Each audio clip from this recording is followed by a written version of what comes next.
Hello, hello, hello again. Welcome back to Silent Sufferers. It's been a minute since I've seen you guys lately. I've been engaging with other things, other priorities that took precedence as of now. Um, just so you know, if I'm not always looking at the cameras because I have my notes right here in front of me, so I might look down at my notes every now and again just to make sure I am touching all the points that I want to touch on and not leaving out anything that I want to touch on. Okay. So today, what I'm talking about actually is I forgot what I'm talking about just that quick. We are going to talk about um,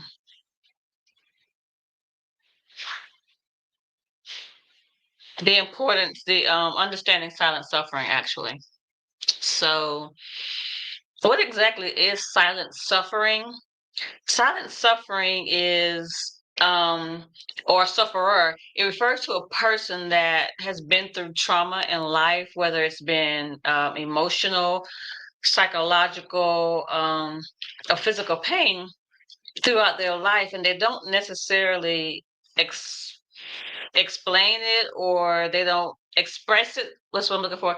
They don't necessarily express what it is that they're going, that they've been through outwardly. They kind of keep it locked inside of their heart and their mind actually. And the reason why they do that, and I can say the reason why I've done that in the past, is because fear of judgment. um I don't want to burden anybody else about the things that I've been through because I know other people are also going through their own demons, you know. So I don't like to burden other people. I don't want to be judged, for the things that I've been through. And there are some very judgmental people in this world. So I tend to keep things bottled up inside. So, to steer away from that. But to me, it is doing that is a coping mechanism that, that we use to get through our day to day dealings. It could be a result of societal or personal expectations as well. So, with that being said, I want to go through the causes and implications. Okay, so silent suffering can arise from different various factors, to include fear of judgment or disbelief. Like some of the things that I've been through, and I'll get to those instances later on throughout my talks with you guys. Um, I didn't want to be judged. I was scared that no one would believe me. So I tend to keep it to myself. That was one reason why I suffered in silence, because I can't say victims of emotional and narcissistic abuse, we tend to remain silent. At least I know I did. And the people that I've come across, I can't say everyone, but I can speak for myself and for those that have admitted to me that we're quiet because we don't want others to doubt us, to think that we're lying, or that, or the fact that we're just going to be judged by other people. Like, why? That's all I can come up with.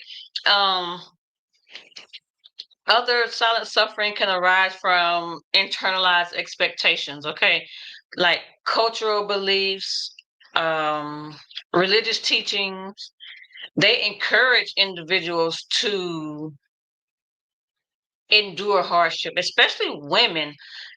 I don't know for sure, but I have heard and speculated with other um, cultures that the women are pressed to not express their feelings or not tell the things that has happened to them. They keep it inside, and they view in that culture or those cultures that silence is a virtue. Um, I beg to differ. Silence is fear. And I lived in fear for so long. And there was only a few people that knew the things that I was going through, that knew the things that I would endure. My mom didn't even know until a certain point. My father didn't know until a certain point. But it just they're just reasons why we keep things in. And another thing that I can come up with is that the fact that we want to appear strong. Like we want this outer shell to appear that we can endure and withstand anything. Like we're impenetrable. We don't want to seem weak to society, so we tend to put on the facade that nothing's happening. Um, that's one thing that I can come up with. And one of my points says this unvoiced pain can have profound effects on mental and physical health.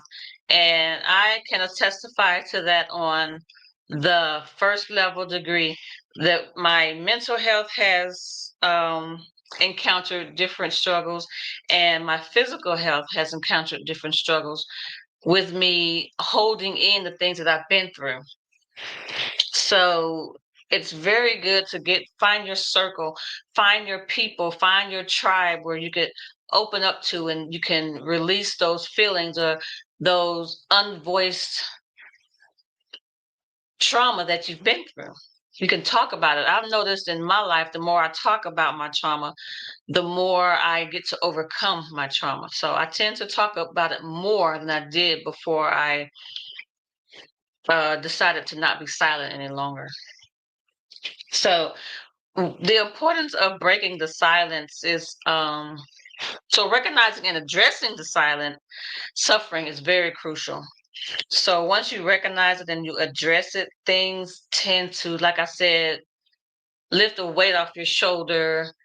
You get to talk about it more often without being too emotional or shutting down, or you can live with it. It's okay. It becomes okay. But encouraging open communication, seeking support from trusted individuals and professionals. Okay, challenging the societal norms. Like society says, oh, that's touche. We don't talk about that. Oh, yes, we do. We talk about that here. Okay, we get that off our chest. We get that off our shoulders. We get that pain, that burden, and we get it away from us. Because, like I said before, your emotional state and your physical state can both be hindered. It can be damaged if you hold all that silence, that suffering in. It can be very detrimental to the person. Um, so I want you to know that you've got this. You can conquer it. We can get through this together. If you want to talk about something, just reach out to me. Leave a comment leave a comment down in the comment section below.